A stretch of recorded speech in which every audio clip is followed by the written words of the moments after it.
Okay, great. Welcome everyone to the Art Business Podcast, where we explore the art market, collecting, and the business behind the scenes. My name's David Bellingham. I'm Program Director of the MA Art Business in London. And today I'm joined by Charlotte Stewart, Managing Director at MyArtBroker, or one word, a leading platform connecting collectors and sellers in the modern and contemporary prints market. Charlotte, thank you very much for joining us today in a very busy week, it's Freeze Week. Thank you very much for having me, David. So could you start by telling us about your journey into the art market? What drew you to this world? Yes, my is a little less traditional perhaps than some. I never thought I wanted to work in the art world. My mother was an artist, which is an artist, which is enough to put anyone off. I always think you try not to follow in your parents' footsteps. Um, but I was always drawn by imagery. So imagery was, from a very young age, I remember being obsessed with, whether it was branding or iconography but they was always around stories. It was about brands and stories. One of my first obsessions when I was younger were cowboy Western movies and big shots from like Butch Cassidy and the Sundance Kid or Marilyn in her white dress. I mean, I had those pictures up on my wall when I was way too young to be appreciating that level of culture or that genre. And I actually went to Goldsmiths University seeking to do an English literature degree because they did something very specific. I mean, I did art at A level and I did history of art at A level, and I always did English though, and I wanted to write about art. I wanted to write stories, like stories about why and how someone does something were everything to me. And so I followed a journalistic path, but I knew I wanted it to be about image and about art. So I did it at Goldsmiths, which is an amazing course where you were able to combine art and literature. So, for instance, we used to do a huge amount of study on film and imagery and poetry and combining those disciplines together and understanding how they make people feel and these huge sort of cinematic moments that connected the art world and the literature world and politics. I learned most of my history through that. And then I did a postgrad in journalism. And then I ended up seeking a job where I could write about art. So I tried in every way I could back then. It was ID magazine was the absolute sort of jewel on the crown for me. Dazed and Confused magazine. So I did a few internships, worked briefly at Condé Nast as a editorial assistant, which is fashion, which I really didn't enjoy. So I was like, I don't understand this. I thought it was about creativity and art, and it wasn't. It was about trend following. And then I got a job with Christie's Top Client magazine, which at the time they had a very small run, and it was really only for very specialist collections. With Meredith Etherington Smith, who sadly is no longer with us, but she was my first manager in the art world, and she was like deeply inspirational. And so I worked there, and then I started realizing all the different things you could do in the art world, because you don't know when especially back then, there wasn't enough education about what you could do in the art world. The reason I didn't want to go into the art world is I thought that it was just for artists. And so I explored that more, started understanding a little bit about marketing, understanding what marketing was, because no one had really explained it to me before. And then from there went into content production for Christie's, and then on into a slightly weird segue into business management, which I was a business director for decorative arts when I left Christie's. And then from there, then we moved on through. But that was how it started. It was rather accidental, more than anything. Yeah, I apropos what you've just said about, didn't realize there was this other world out there with careers and so on. I think it's true still of the art world, that they don't a lot of these jobs aren't advertised. People don't realize they exist. And I remember when my son was at school, I was asked to go to the careers evening for the school kids. And it was his boys' school and the girls' school next door came to it. And I had this sort of label saying jobs in the art business. And the students are doing art history, and they would come up to me and they say, what is the art business? And then I'd say, well, sit down and I can tell you about all the jobs that my students go into. and all they were aware of is their kids going down the academic route, which most of them didn't seem to want to do, or going in, joining the queues to get a job in Tate Gallery or something. Maybe the auction houses, but none of the other things. So, I think there's still a little bit of education to be done there. I think there is, and I think even now when I meet people sort of maybe in their early 20s looking for a role, they tend to think that there's sales, there's specialism, and therefore if you're a specialist, you must want to work in like a not for profit or a museum, and there's no specialism in the market. And they tend to be very like, you can't be both. There's nothing, and there's a huge amount of different roles you can do in this marketplace. And I feel exactly like you. I feel quite like the art industry, particularly probably the secondary market, does itself a disservice of really explaining to the next generation what the opportunities are. But then perhaps you need to discover them as you go at the same time, because it's difficult to, certainly it's very difficult for me to encapsulate what I do on a daily basis. I mean, it's like a million different things, which is what I But love that about makes it very exciting at the same time, and a voyage of discovery, as you say, for people it. going into that. So you've worked across traditional and, if I can put it that way, traditional analog and digital spaces. What was the turning point that led you to embrace technology in art brokerage?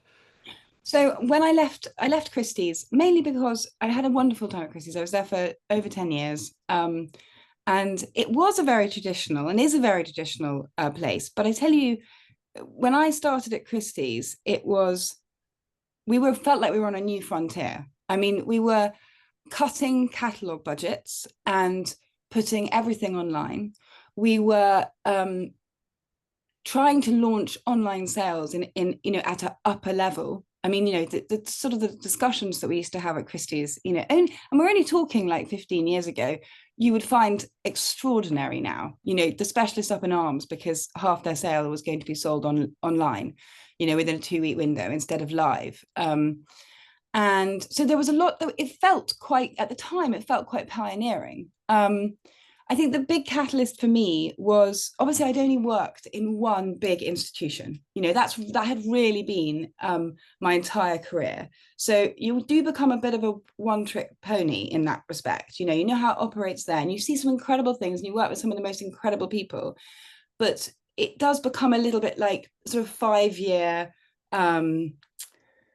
repetition of newness, and then the old maybe pushing against the newness, us being able to get a few things through, and that can slow innovation after a while. I think I then went off to be a consultant, and that was the real turning point, because my clients were regional auction houses, traditional regional auction houses, both in London and across the UK, and also VC companies who were investing in startups, like new apps, new whatever. So they would bring me in to consult on new products, new apps, new ideas. I mean, they were like, it was the Polaroid opposite. I'd have a sort of Monday morning with a traditional auction house talking about how we might be able to, upgrade their email marketing, which was still run on an incredibly archaic system. But you know what? They knew what they were doing. They brilliant specialists. Very, very specialist to their particular subjects. And then in the afternoon, you'd have conversations with investment-minded VC companies who were like, is this a good idea? Is it going to fly? What does it look like? How much money will it cost to build this technology? And then a lot of very keen, passionate entrepreneurs who were trying to build something. That went on for about 2 or 3 years. And it was a really polarizing period for me, because I was still quite an auction girl. I was very much like, I understood the auction world. I didn't understand the tech world really at all. But I understood the basic principles, and I understood, digital marketing was one of the main things I did at Christie's, if we can call it digital marketing. It wouldn't be seen as digital marketing these days. And then I met Ian and Josiah, who were a client at the time that I've been working on a content strategy for. And MyArtBroker suddenly looked like the perfect combination of what I was looking for, which was new frontiers, pushing boundaries, building technology, making the collector number one. But they wanted to build something that was really specialist. They wanted to bring in, the scale, and where we are now is a very different business to how it was back in 2018. And I bang on about this a lot, but I wasn't looking for like a new startup tech platform run by a heavily backed investment fund that was going to disrupt and dismantle the strong, traditional, trusted juggernaut that is the art market. I was looking for something that felt right, and that's where MyArtBroker came in. And so I started, first of all, as their marketing director in 2018, and then became managing director in 2021 during the bank's years, which we were well positioned in at the time to do. And that's, I'm just thinking date-wise, that's also during COVID, the pandemic, and Yeah. it might surprise a lot of the listeners, particularly my younger students, who think that the digital and all the online stuff only came about because of the pandemic. But as you've just said, it was going on very way back in the early 2000s. I remember Sotheby's beginning to think about online sales, and then it was happening at Christie's. It was in the air. So it's taken a long time. And I still think the pandemic did act as a catalyst to really speed up that process, Definitely. I mean, the pandemic basically was the wake-up call that everybody needed. Mm-hmm. And as we had a very fortunate pandemic at MyArtBroker, because we were just by chance really well placed. Okay, like you couldn't have crystal balled that one. We were an online only, predominantly back then Banksy print brokerage, so we were in the right place at the right time. Banksy is really easy to trade online because, of course, as long as you have a pest control certificate, you don't need to see things. We also, one of the brothers is probably the leading Banksy print specialists in the world. We were very lucky to be in exactly the right place, and the business just went absolutely bananas, which was wonderful, absolutely wonderful. But it feels like that was a very long time ago in terms of the market. We still do an awful lot of Banksy prints and Banksy originals. But it's a very different business these days to how it was back then. So sort of slightly related, kind of related to what you've just said, what skills or experiences from your earlier career, maybe in the more traditional auction house roles, have been most valuable in your current role with MyArtBroker? Ooh, I was very fortunate at Christie's to work. I was probably the only person that was allowed to work within the specialist department and the marketing department. Normally at auction houses, they don't let those two groups of people meet. They are almost divided by a big river, and everyone thinks they don't really understand how it works, which is a shame, because actually it's one of the fundamental problems with the kind of, I think, the bigger art houses, is that there is this like service department versus the specialist mentality, which is really unhelpful. I think that marketing, like, in my blood, I'm a marketeer, and MyArtBroker was a very different business back then. We needed to build it from a content authority perspective, but also it's an online traffic business, like that's how it's grown, really, is by knowing exactly what we want to be in the market. And search was absolutely everything to us in the early days. Now, how are we going to get somebody to go online looking for a valuation for a Warhol Marilyn and make sure that we're at the top spot? Like that we were obsessed with that for a long time, which is how we built out so much of our collector database, just giving them information where they want it. So content, editorial, journalism, storytelling, that I learned, it's always been in me. It's my passion, probably well and above art. That I had nurtured a lot through Christie's. And then I think being a business manager in any business, so you're the business managers at Christie's or business directors at Christie's, they are sort of mini MDs, I suppose, for each department.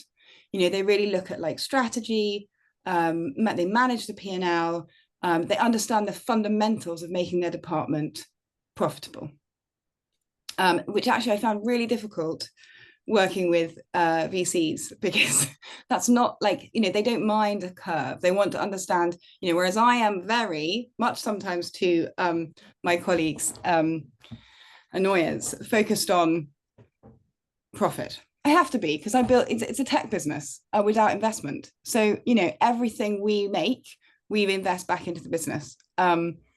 So I think, business management, the fundamentals of business management, and there are some incredible mentors at Christie's. In fact, one of them is now a coach. She's called Lucy Brown. And she was one of my managers at Christie South Ken.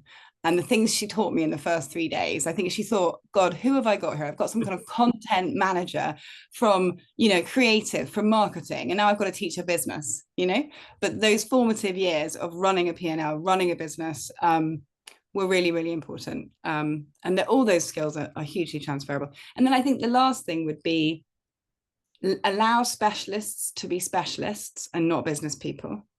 That is something that, or salespeople, don't expect specialists to be salespeople. Don't expect them to be business minded. Allow them to have their specialism. You do occasionally find a few that are unicorns. I call them unicorns because they're so rare. They're the ones that have huge amount of specialism, really understand the business needs and wants and aims and objectives, and are pretty good at sales as well. Understand that it's a hustle business. And you've got to be relatively thick-skinned, and that's a rare combination in a person, I think. Yeah, I was with my students at Sotheby's for the contemporary art preview, obviously coincided with Frieze Contemporary this week, and we had the specialist taking us around, and I could see those skills more in one maybe than in the other, but they both had that. They were able, so basically they rely on their art historical background to sell the work to you by telling you about Francis Bacon, what a wonderful artist, look at his brushwork, etc., etc. And then every now and then they would add, oh, and you're art business students. So actually, and they would say some really, really valuable things for my students about where that market sits at the moment. Business strategies. Lot number one is an unknown woman artist who's, this is only good. This is 30 to 50,000 pounds. Still quite a lot of money, but the artist is. So we're introducing them as lot one. That isn't new. That's been done in the past on the secondary market. But you do. These people will. You said let specialists be specialists, and they will sell the work simply by being specialists. Yeah. It's quite seductive listening to the art history still. It is, but I also think it depends on, when I think about real salespeople, they change their story based on who they're talking to, right? Exactly. In the same way, that's what you do with marketing as well. It's great if you've got somebody, in the Prince world, there's a lot of different people with very different objectives, and they sometimes need a different approach. So yeah, it's a pitch. Yeah.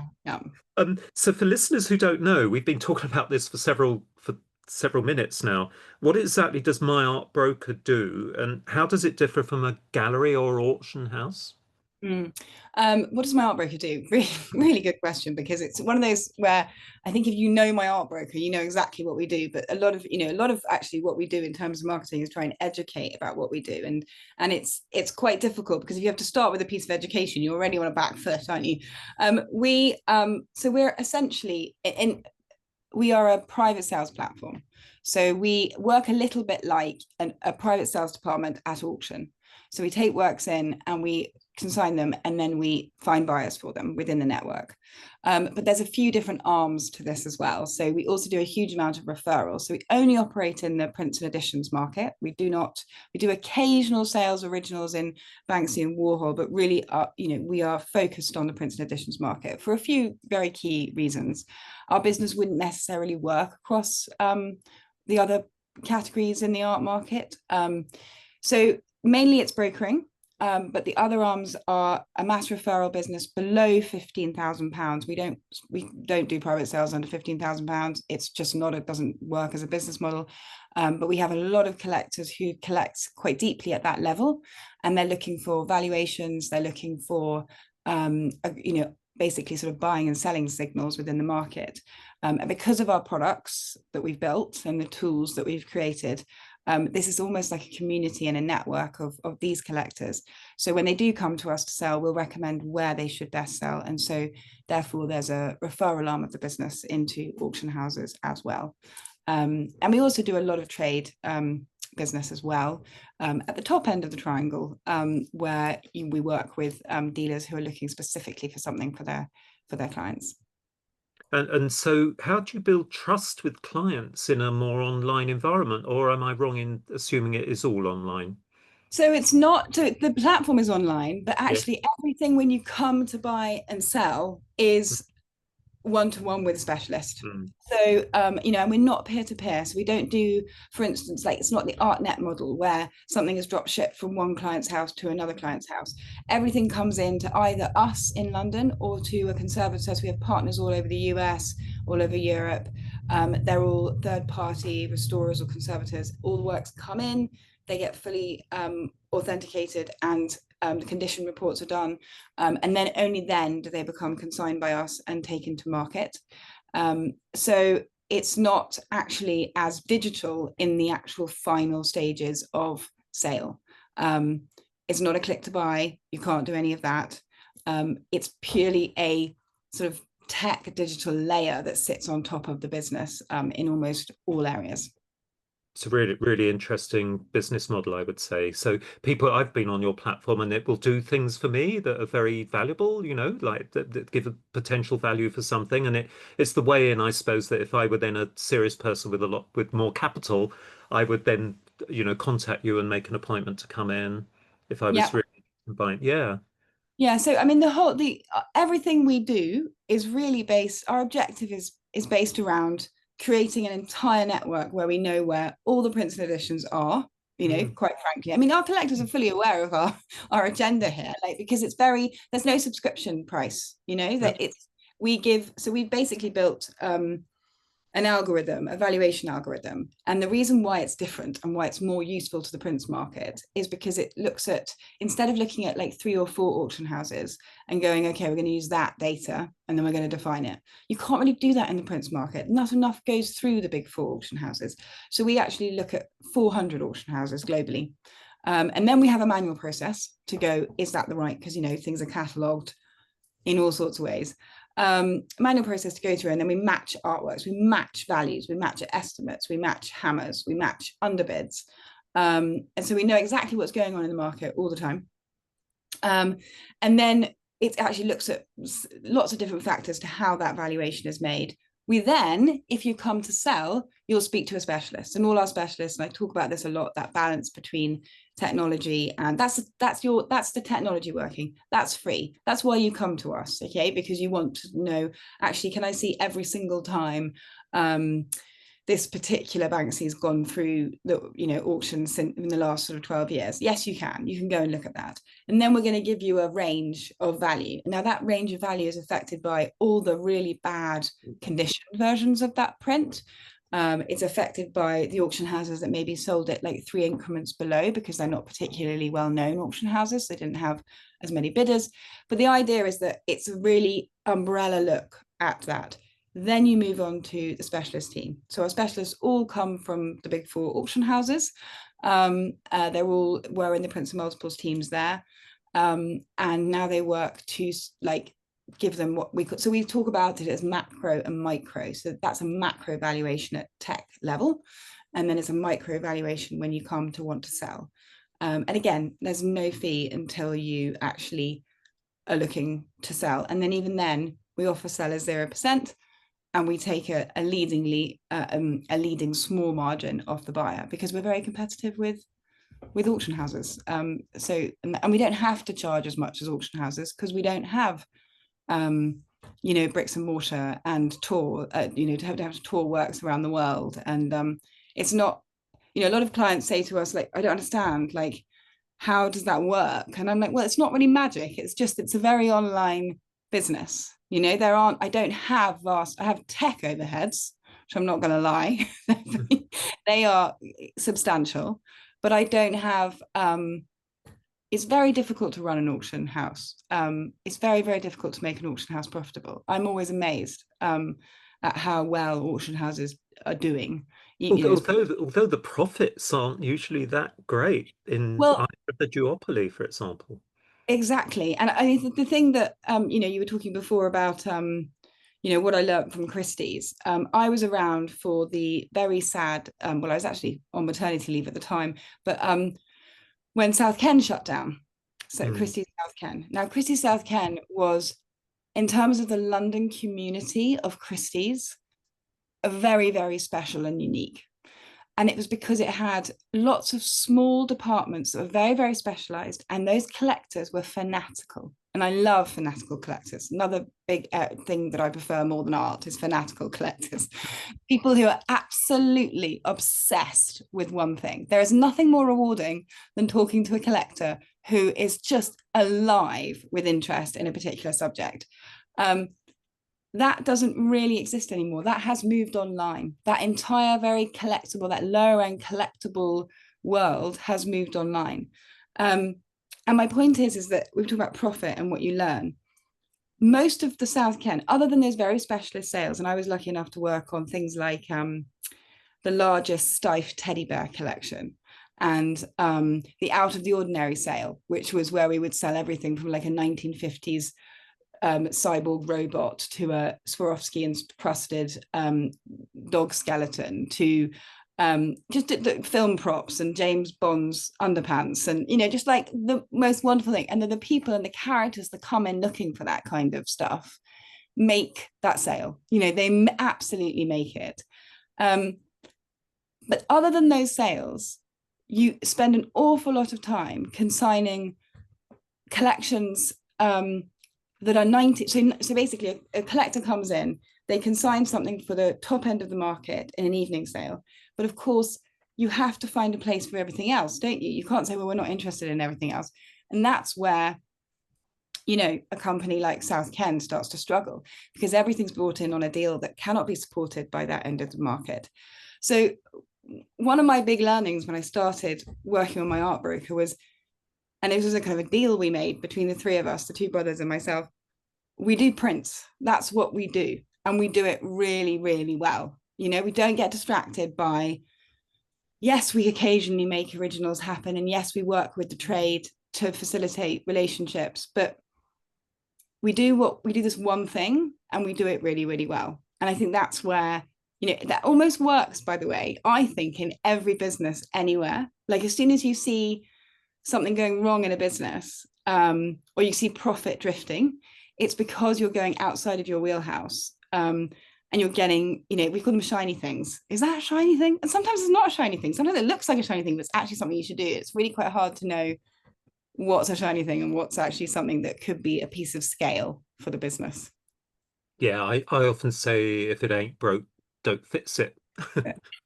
Yeah. It's a good old-fashioned saying. What I was going to ask is I remember at the Art Business Conference, I think you were talking there in London this year, and I think you were saying correct me if I'm wrong, you said something about it's not AI, we do machine learning, not AI. Is that right that you said that? Maybe you could explain that because I was going to ask, do collectors trust algorithmic valuations? So how does your and also you asked me how you build and trust with an online business, and then I went off on a tangent, didn't I? So I should probably attach that. I think so it's about trust of the AI process, but also trust of yeah. I mean, I think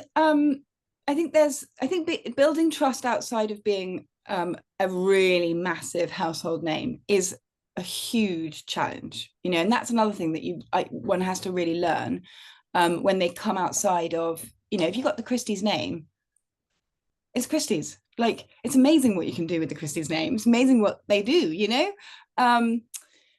So first of all, I would say to anyone who is at that career level where they're like, I'm ready to jump ship from one of these amazing, huge institutions, bear in mind you're going into the unknown, really having to build a brand, build authority. That's why content's so important. That's why editorial is still important. That's why AI is very dangerous, because everyone can create almost anything and you have to stand out. I am so bored of seeing LinkedIn post after LinkedIn post written by AI. I am so bored of seeing articles written, by various people that are clearly, we use AI all the time. I'm an absolute advocate of AI, but I believe in the sandwich effect, which I call the sandwich effect, but actually, and it used to be a bit of a joke, but it's a very good analogy. The AI is the jam in between. The sandwich is not a sandwich without the jam. So you need that thing inside to be able to extend yourself and make yourself, my ChatGPT and the different AI tools I use, they're like tiny personal assistants to me. Like they're really good. They know me really well. They hold all my information. They know how I like things done. I mean, occasionally they have to be told to remember that I don't like that. But I use them to extend the team. We as a company spend a lot of time doing workshops and doing training sessions with AI. There's a lot of resistance around that from the more academic members of the team. There's a little bit too much excitement about AI from other members of the team. So it's, managing, like, that's a little bit too far. No, we can't believe that this will do everything for us. But also, life is full of things that, I love the, one of the AI trainers that we use, when I first started talking to him, I was like, I don't want these guys using AI. Okay. I want these guys using AI. And he was like, do you remember in the 90s when when the internet like became something that we had in our homes? And I vividly remember, as he told me this, my father saying to me that someone in the office, I think it was his secretary, needed a computer on her desk because she needed to use the internet. and it's laughable now, isn't it? It's like, no. we all needed to use the internet, but I think we're still, even 6 months ago at least, we were all still at this stage of like, well, I don't need AI, it's not what I do. A traditional specialist, in the old master category doesn't need AI, do they? Wouldn't they possibly need AI for, like, it's all. So, and that's not the way to look at it. Absolutely not. Everyone can use AI, but the sandwich effect is you need the human, the feeling, and I use feeling very importantly there. You need that feeling going into the machine. Then you need the machine to take it. And then as it comes out, you need to make sure that you've got that human approach, particularly, I think, in any market which is want, not need. I think the opportunities for humanless businesses to thrive with AI only are going to be the need. I need to tax my car. I need to get, the NHS medicine, huge area of need that works really well. Optimize it all, AI at all, create flows. Machine learning has already done a lot that it could have done. But in worlds where it's about want, not need, you've got to maximize the human being as much as possible. And that's how you build authority, right? So that's how you tell stories to people and how you step outside of your comfort zone in an industry that is very traditional and set in its ways. Like, you have to say things that people don't like. And then people go, well, we don't think that. Actually, then you build, for instance, we're very proud of the American pop market that we've built over the last 3 years. We didn't used to deal as much American pop in the early days as we do now. Now it's one of our biggest markets. Why? Because we brought the specialists in that really understood the works. We invested in external that would help us and support us, so we would never make any mistakes. And also, you have to turn business away sometimes because we can't afford to make mistakes in an online business. I can't afford to have that work that wasn't quite what it was meant to be. So you have to build that trust, you have to actually be quite honest with yourself and go, trust is everything. It's not just like an addition to the brand, it's everything. If we take this on and we're not 100% sure about it, then that could be the end of that authority that we've built over the past sort of 6-7 years. I mean, the business goes back 15 years, but certainly, as we've grown into a prints and multiples platform. Yeah, funny enough, I was saying to my students at the start of the academic year, you're all using AI. We know that. We're going to train you we're going to ask you and train you and expect you to use it as an assistant, but not to generate your own text. And if you do that, it may seem as though it's going to be okay, but it's very easy for us to identify. We may not be able to prove it, you may pass, but we like to see the individual human element coming through, So I How do, think at the moment how the do you, idea that it's an assistant is a good relationship at the moment. It might yeah, change. how do you police that? I'm Oh, fascinated by it. it's impossible. It's It's not very just, difficult. yeah, It, yeah. I tell you, I have learned, I thought, right, I'm going to do some experiments and start trying to get it to write a little bit about maybe something that I'm doing and just see what it comes up with compared to what I do. So at the moment, it still hallucinates sources if it can't find a source online, and very often it can't because there's firewalls. If it's trying to find an academic source, it just can't get it. So it will make it up. It will always get the page wrong. So the first thing I do is check a few of the bibliographic entries in a student essay. I just sort of Mm. look at, and then you find one that doesn't seem to exist. I asked my library, could you do a deeper search for this? No, it doesn't exist. We've looked at the hard copy journal, it's just not in there. So you can Mm. catch people like that. But It's a generally, minefield, as you isn't say, you can just tell when we've all done it when we've been tired or need, you write an email. It can be very good at writing good emails, I think. But every now and then it makes a terrible mistake, as you said. So you have to check it anyway. it? You do, and But I think if people look at it less like a utility and more like somebody they're training, yeah, because you're because training it. like you're training, you're essentially saying that I'm the boss, but Yeah. and this is what I need you to do for me. And the Yes. thing that's really helpful is that it actually helps in the right way, and actually it's hugely helpful for people dyslexic Mm. for us quickly. We lost Yeah, we those. lost. There was some Wi-Fi connect. I don't know whether it's yours or mine. Mine looks pretty full, but we just lost a little bit there. Don't worry about it. It happens. We could, Mine looks full too, but it might be me. it's okay. So what I wonder whether you could share. Do you have a memorable story, perhaps a client success or a transaction that illustrates the value of your approach? I don't know whether there's anything that you can think about anecdotally. I think there's a few things that I think one of the key. I mean, it's really interesting, our clients, because people might suspect, and we talked about this a little bit before, David, might suspect that we're like the Gen Z way of buying and selling. Mhm. And we do have a lot of much younger clients and people entering the market. But, I just said we work a huge amount in the American pop market. Well, that market is pretty much dominated in terms of the collectors by boomers. They are they all bought in the 70s and very well, and they've been holding these collections, and I talk a lot about the big wealth transfer. So we are by no means a company that is I would say that 80% of the sales that we do are with the boomer generation. So it's not a company that like suddenly kind of radicalizes the next generation yet.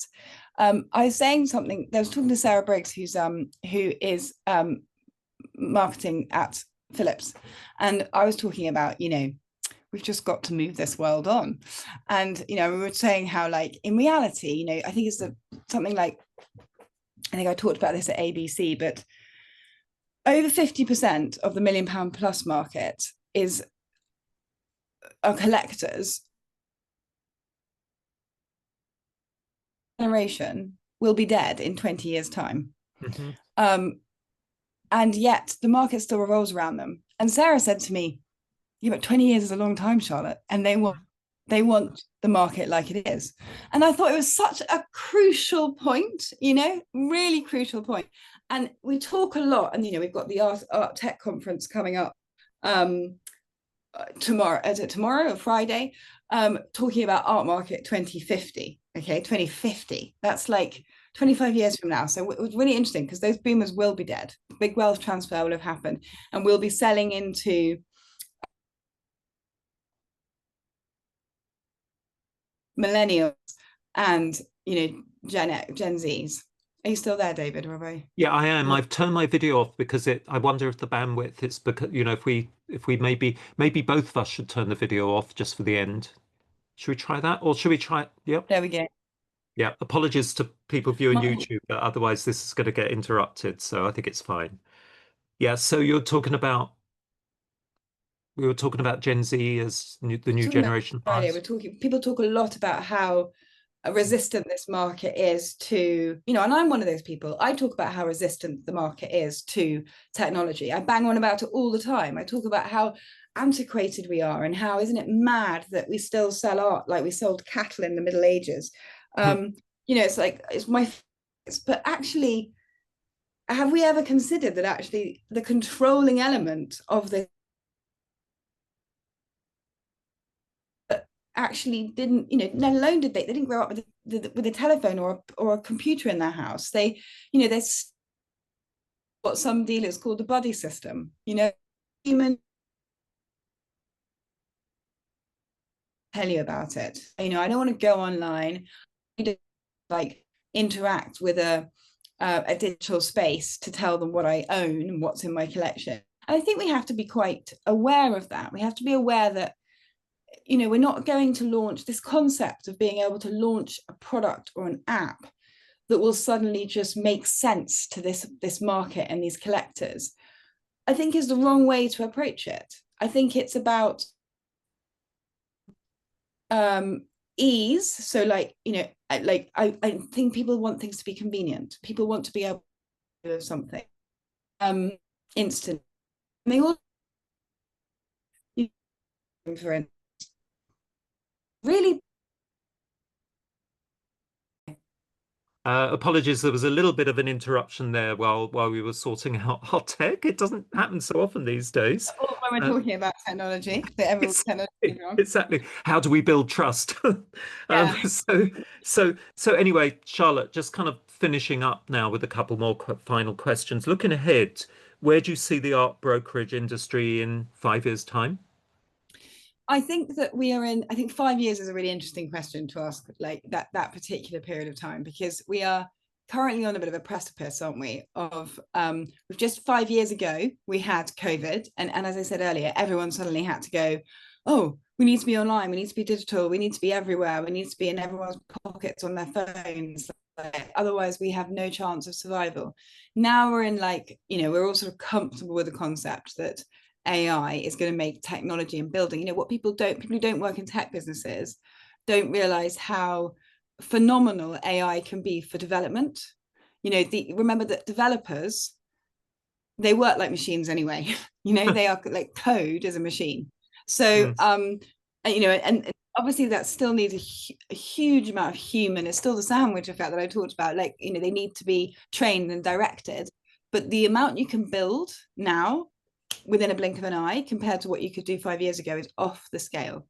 So I think we're going to see advancements like accelerated. However, the whole art market, by the way, this is the other kind of slightly paradoxical thing about the art market. We talk about how traditional it is, but also it moves at the speed of light. I mean, when you imagine, I love, this is one of my, I was talking about sort of like anecdotes that we sort of wheel out all the time. When you imagine that actually the first work that sold over £1 million, I mean, bear in mind inflation, was in 1970. And then you fast forward to like Beeple, NFT selling for 69 million. It's not very, we're talking 30 years. So we talk about this world like it's archaic and it is archaic. Like there are large parts of it that are, just always going to work like they've always worked until they can't anymore, because that client base and that collector base is, as we just talked about, no longer with us. But actually, there is always going to be a need for both innovation and human specialism. And so when we talk about 5 years' time, I think that we'll see a few things. I think that we'll see technology being built at a speed of light to facilitate everything from authentication to sales to information, education. David, I'd love to ask you the same question about art education in 5 years' time. What does that look like? I think that information is, off the scale, but actually knowing who to trust and which information to look at is becoming harder and harder, because there's just going to be so much noise. There's so much noise already. I think that digital marketing will become much more curated. You'll be able to say, I don't want to know about this. I do want to know about this. Whether or not that will make it easier or harder in this industry is yet to be seen. I think the brokerage is an interesting one because I think it will be very different depending on, I always treat the art market as a triangle. Masterpieces at the top, core sales, where I put prints and editions that we deal with. So, average value of £50,000 up to, £800,000. And then the bottom of the triangle is which everything else, everything below that sort of £15,000 mark, which is a huge volume business, but perhaps very, very different business. And I think what's interesting in the last 10 years is that certainly when I worked with the proposals department at Christie's, and when we were putting together big consignment pitches, we would be talking most of the time to a private client. We would be saying, this is what we'd like to do. It would be to a personal pitch to a private client or a private family. Now that has almost completely disappeared, and you speak to an advisor. So, you don't really touch the private client. The advisor kind of makes the call for the family or the client. But on the flip side, the prints market, that core market, has become much more, we did a big collector survey recently where we spoke to all our print collectors, and you had to be an almost exclusive print collector to qualify to be part of the data. 85% of them don't use an art advisor. And these are people that are buying at relatively high level. But it's because of the category. The category, as far as they're concerned, is, it's a much more economic business, isn't it? Like, you can buy a print at a high street gallery and spend 3 times the price of the fair, what it should be sold for. And you can bid at an auction in a small regional auction house and get something that's perhaps a lot better deal than at a big auction house that's got more exposure. You can speak to a dealer and make sure that your commissions aren't, you can come to us and really be able to see the shape of the market and then work with a specialist like you would at an auction house. There's 1,000 different ways to buy. They're much more educated.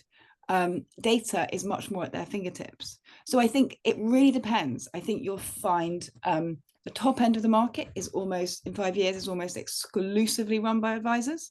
I think actually working direct, as a broker in terms of a dealer will become even less, which is hard, right? Because it creates a very expensive art market. There's 5 people in a chain to secure an artwork. And we've already talked about how unprofitable that top part of the triangle can be.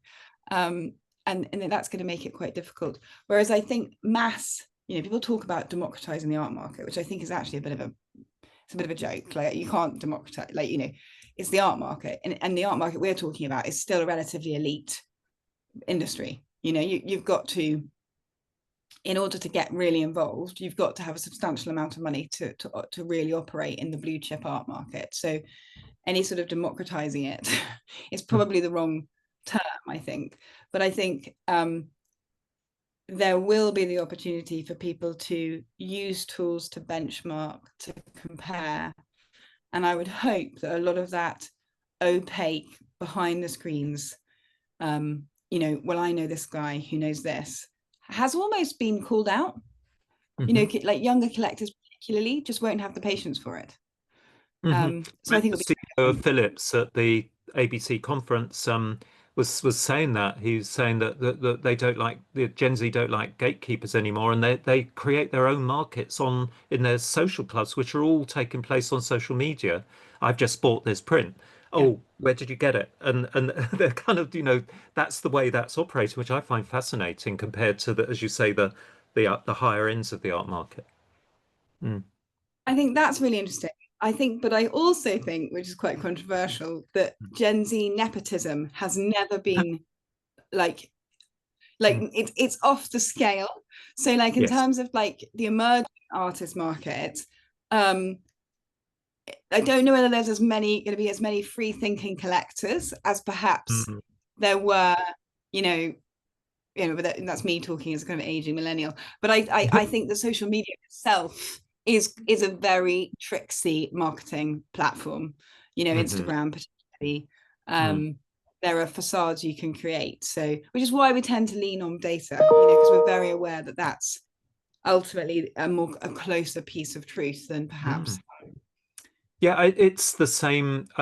I play a game that is with the art world. My students do have their own league. It's run by Art Taptit, Anders Pettersson, and they have this thing called Art Forecaster, where you have to guess the correct band of the eventual price at auction. And half of this is I train my students. I say half of this is actually an instinct and just becoming more and more experienced. You do better the more you look at all of what's going on. But the other, the other half is looking at data. And when I've tried to only do this with my hunches, which is most of the time because I just don't have time to kind of look at the data to give a data informed decision. When I use the data, I always do better, which is interesting. So it's again a mix of your own experience and instincts and just the aesthetic of the work. Is this actually a nice Basquiat, or is it, plus the data? First of all, you'd obviously be a lot better at doing that than someone with, because you have so much knowledge. But I do think it's different in the prints market again, because I was talking to someone who was in the post-war contemporary department at Sotheby's for a very long time, and we were talking about specialism and whether or not she could value a print as easily as one might think. She's dealt with original Basquiats all the time. Could she come into his print market and value them? And she was really concerned, and she was like, but there's there are real numbers on that. It's like when you value a canvas, a standalone unique, it's a little bit kind of thing, admittedly, it's a little bit sort of